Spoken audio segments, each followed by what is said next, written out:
दोस्तों, आज की सबसे पहली और बड़ी खबर। बंधु तिर्की के आवास पर सीबीआई का छापा, खेल घोटाले में हुई कार्रवाई। झारखंड की राजधानी रांची में केंद्रीय जांच एजेंसियों के दबिश से हड़कंप मचा हुआ है। एक ओर जहां पूजा सिंघल प्रकरण में ईडी की कार्रवाई चल रही है, वहीं दूसरी ओर गुरुवार सुबह पूर्व विधायक बंधु तिर्की के आवास पर सीबीआई की टीम ने दबिश दी। बंधु तिर्की के बनहोरा स्थित आवास में छापेमारी के बाद अब टीम बंधु तिर्की के सरकारी आवास पर पहुंची, जहां कागजात खंगाले गए। छापेमारी करने पहुंचे सीबीआई के अधिकारियों के अनुसार पूरा मामला खेल घोटाले से जुड़ा हुआ है और उसी मामले को लेकर छापेमारी चल रही है। दोस्तों, बड़ी खबर है, पीएम आवास योजना में अब मिलेगी 3 गुना अधिक पैसा। पीएम आवास योजना के तहत घर बनाने के लिए 4 लाख रुपए का प्रस्ताव रखा गया है, यानी पहले से 3 गुनी रकम। समिति ने कहा है कि अब घरों को बनाने में लागत बढ़ गए हैं, ऐसे में अब पैसा भी बढ़ा देना चाहिए। अगर इस प्रस्ताव पर सहमति होती है तो लोगों को पीएम आवास योजना के तहत पहले की अपेक्षा 3 गुना अधिक पैसा मिलेगा। दरअसल इससे पहले झारखंड विधानसभा की प्राक्कलन समिति ने राज्य में प्रधानमंत्री आवास योजना के तहत घर बनाने के लिए 4 लाख रुपए देने की अनुशंसा की है।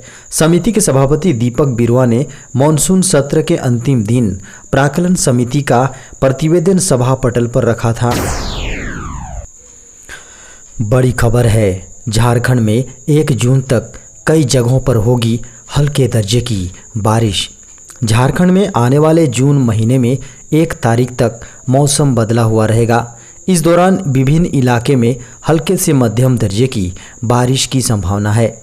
मौसम केंद्र के अनुसार 27 मई को झारखंड के पूर्वी भाग में संताल परगना, 28 से 30 मई तक दक्षिण पूर्वी भाग के कोल्हान प्रमंडल, संताल परगना और मध्य भाग में दक्षिणी छोटानागपुर इलाके में कुछ जगहों पर बारिश होगी। इसके अलावा 31 मई और 1 जून को भी कहीं कहीं वर्षा की संभावना है। केंद्र की ओर से 27 और 29 मई को 30 से 40 किलोमीटर प्रति घंटे की रफ्तार से हवा चलने, मेघ गर्जन और वज्रपात का येलो अलर्ट भी जारी किया गया है। इधर गुरुवार को पश्चिमी विक्षोभ एवं टर्फ लाइन के प्रभाव से बने सिस्टम से राज्य के विभिन्न इलाके में आसमान में आंशिक बादल छाए रहे। बड़ी खबर है, झारखंड सहित देश में 3 संसदीय 7 विधानसभा क्षेत्रों के लिए 23 जून को होंगे उपचुनाव। चुनाव आयोग 23 जून को 5 राज्यों और दिल्ली में 3 संसदीय क्षेत्रों और 7 विधानसभा क्षेत्रों के लिए उपचुनाव कराएगा और वोटों की गिनती 26 जून को होगी। ये उपचुनाव पंजाब में संगरूर संसदीय क्षेत्र और उत्तर प्रदेश के रामपुर और आजमगढ़ में होंगे, जबकि विधानसभा क्षेत्र अगरतला टाउन, बोरदीवाला, सुरमा और त्रिपुरा के जुबराज नगर, आंध्र प्रदेश के आत्मकूर, दिल्ली के राजेंद्र नगर और झारखंड के मदार में होंगे। आयोग के आदेश के अनुसार चुनाव की अधिसूचना की तिथि 30 मई होगी। नामांकन की अंतिम तिथि 6 जून होगी और अगले दिन पर्चों की जांच होगी। उम्मीदवारी वापस लेने की अंतिम तारीख 9 जून है।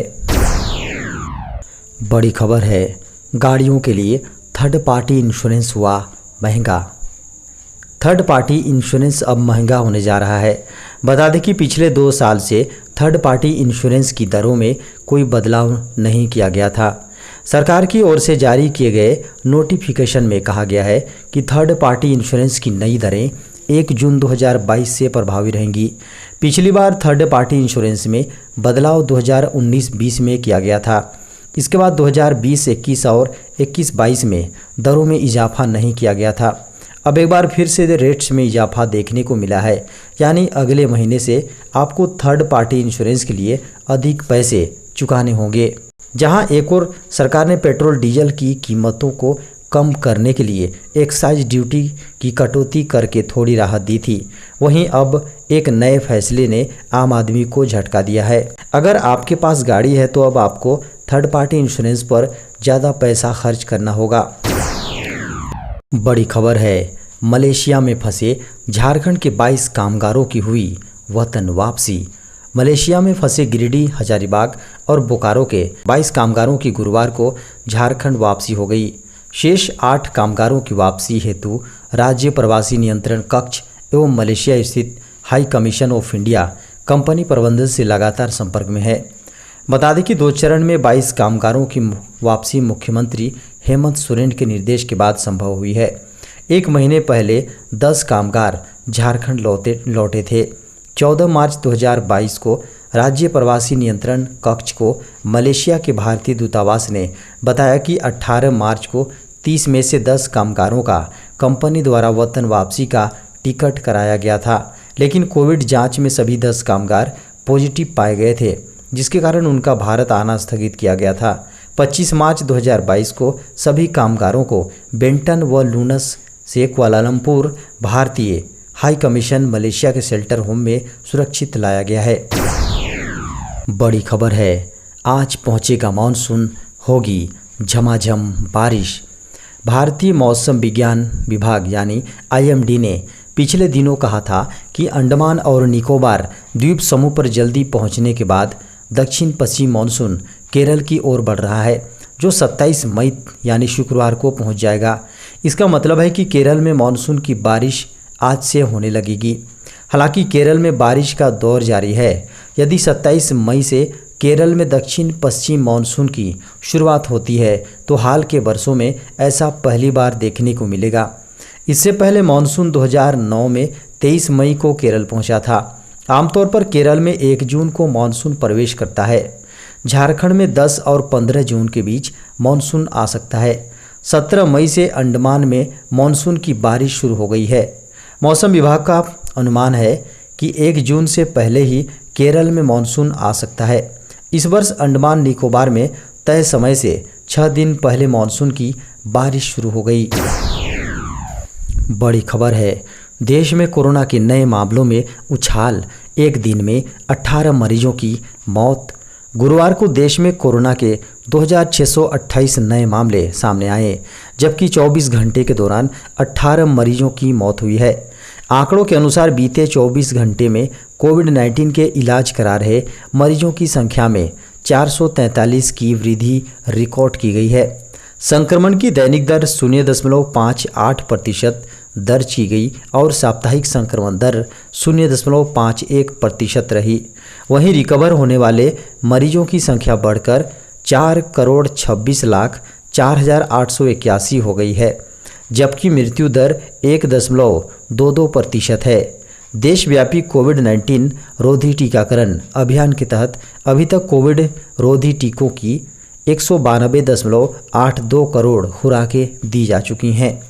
गौरतलब है कि देश में 7 अगस्त 2020 को कोरोना वायरस से संक्रमित मरीजों की संख्या 20 लाख, 23 अगस्त 2020 को 30 लाख और 5 सितंबर 2020 को 40 लाख से अधिक हो गई थी। संक्रमण के कुल मामले 16 सितंबर 2020 को 50 लाख, 28 सितंबर 2020 को 60 लाख, 11 अक्टूबर 2020 को 70 लाख, 29 अक्टूबर 2020 को 80 लाख और 20 नवंबर 2020 को 90 लाख के पार चले गए थे। बड़ी खबर है, 2000 से अधिक राजनीतिक दलों पर बड़ा एक्शन की तैयारी में चुनाव आयोग ने पंजीकृत लेकिन गैर मान्यता प्राप्त ऐसे 2000 से अधिक राजनीतिक दलों के खिलाफ कार्रवाई शुरू की है, जो जनप्रतिनिधित्व अधिनियम सहित विभिन्न कानूनों में वर्णित प्रावधानों का अनुपालन करने में विफल रही है। आयोग के अनुसार हर पंजीकृत दल को 5 प्रकार की कानूनी प्रावधानों का पालन करना अनिवार्य है, जिनमें जनप्रतिनिधित्व अधिनियम की धारा 29 ग के तहत प्राप्त वित्तीय योगदान की रिपोर्ट दाखिल करना, धारा 29 क 9 के अंतर्गत पार्टी के नाम, मुख्यालय पता, पदाधिकारियों के नाम, आयकर, पैन नंबर आदि की जानकारी समय पर उपलब्ध कराना, लेखा परीक्षित वार्षिक रिपोर्ट दाखिल करना, पार्टी का संविधान का मसौदा साझा करना और पंजीकरण के 5 वर्ष के अंदर चुनाव लड़ना शामिल है। आयोग ने बताया कि 2354 RUPP में से 92% से अधिक दलों ने 2019 में प्राप्त योगदान की रिपोर्ट नहीं दाखिल की है। बड़ी खबर है, जी हाँ, विज्ञापनों में उड़ाया मजाक तो होगा एक्शन। देश में विज्ञापनों की निगरानी रखने वाली संस्था भारतीय विज्ञापन मानक परिषद यानी ASCI ने बुधवार को नए नियम लागू किए हैं। इन नियमों के मुताबिक किसी भी विज्ञापन में शरीर का आकार, उम्र, शारीरिक और मानसिक स्थितियों से जुड़े किसी भी भेदभाव को नहीं किया जाएगा। अगर कोई ऐसा करता है तो उसके खिलाफ सख्त कार्रवाई की जाएगी। विज्ञापन उद्योग के स्व नियामक निकाय निकाय ASCI ने कहा कि विज्ञापन मानक के नियमों का दायरा बढ़ा दिया गया है। अब विज्ञापन पॉलिसी के उल्लंघन के नियम में नस्ल, जाति, स्त्री पुरुष भेदभाव या राष्ट्रीयता के आधार पर किसी का उपहास करना शामिल है। हालांकि ये नियम पहले से लागू थे, लेकिन अब इनका दायरा बढ़ा दिया गया है। बड़ी खबर है, भारत निर्मित कोवैक्सीन को जर्मनी ने दी मंजूरी। भारत बायोटेक निर्मित कोरोना वैक्सीन की जर्मनी में लंबे वक्त से मंजूरी का इंतजार था, जो अब खत्म हो चुका है। जर्मनी ने भारत बायोटेक की कोवैक्सीन को मंजूरी दे दी है। जर्मनी की यात्रा करने वाले उन सभी लोगों को मंजूरी मिलने जा रही है जो जर्मनी की यात्रा करते हैं। जर्मनी की यात्रा करने वाले उन सभी लोगों को मंजूरी मिलने जा रही है जो जर्मनी की यात्रा करते हैं। अब 1 जून से वहां जाने वाले यात्रियों को कोवैक्सीन का सर्टिफिकेट देने की ज़रूरत नहीं होगी। भारत में तैयार हुई भारत बायोटेक की कोरोना वैक्सीन कोवैक्सीन को जर्मनी ने मंजूरी दी है।